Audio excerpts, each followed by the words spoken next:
Setiap tahun, kita menyambut 31 Ogos dengan laungan merdeka.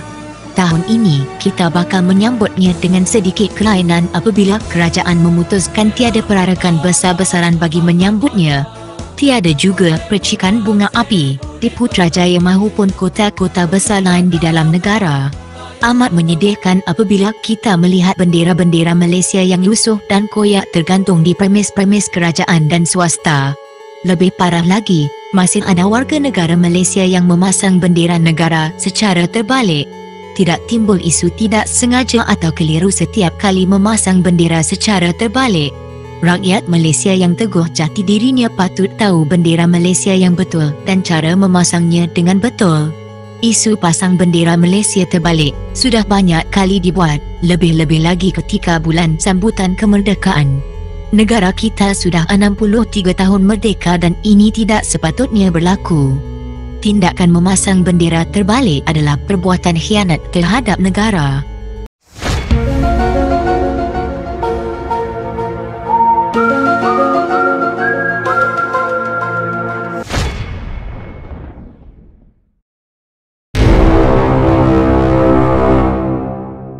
Polis Johor menahan 4 individu termasuk seorang lelaki warga Bangladesh dipercayai terbabit dalam pemasangan bendera jalur gemilang dan bendera Johor dalam keadaan terbalik.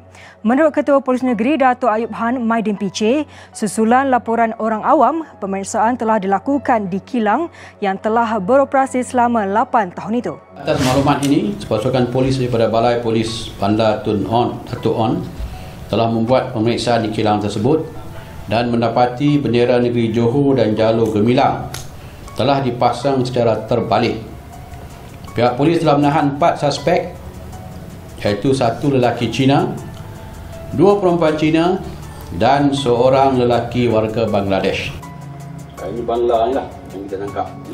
Tambah beliau, pemeriksaan dilakukan di kawasan perindustrian Tebrau semalam. Pengurus kilang terbabit bersama pegawai sumber manusia, kerani logistik dan pekerja warga Bangladesh berumur 23 hingga 56 tahun telah ditahan untuk membantu siasatan. Kes disiasat mengikut Seksyen 504 Kanun Keseksaan. Untuk makluman rakan media, pada 11 Ogos, satu laporan polis telah dibuat berkaitan dengan sebuah kilang di kawasan perindustrian Tebrau, Johor Bahru, yang telah memasang bendera Malaysia dan bendera Johor secara terbalik.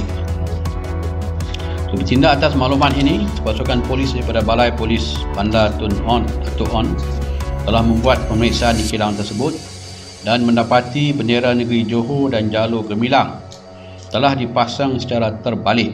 Hasil siasatan mendapati kilang ini telah menjalankan perusahaan perabot selama 8 tahun di kawasan tersebut. Turut dirampas adalah sehelai bendera Malaysia, sehelai bendera negeri Johor. Kesemua suspek akan disiasat di bawah pembentukan undang-undang berikut.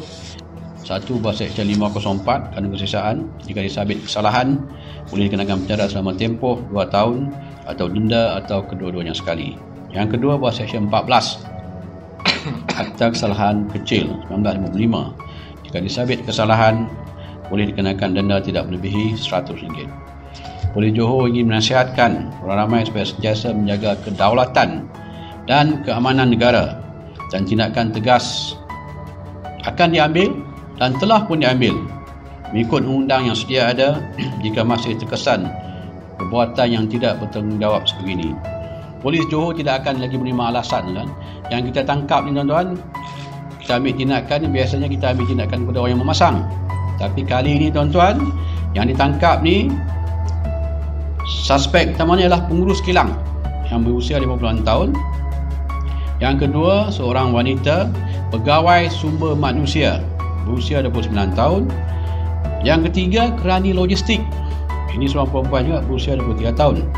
Dan yang memasang bendera tersebut adalah warga Bangladesh, berumur 35 tahun. Kita tangkap semua tuan-tuan. Sebab kita nak ada satu mesej yang jelas, mana-mana pemilik kilang harus bertanggungjawab terhadap tindakan yang dilakukan oleh pekerja mereka tuan-tuan.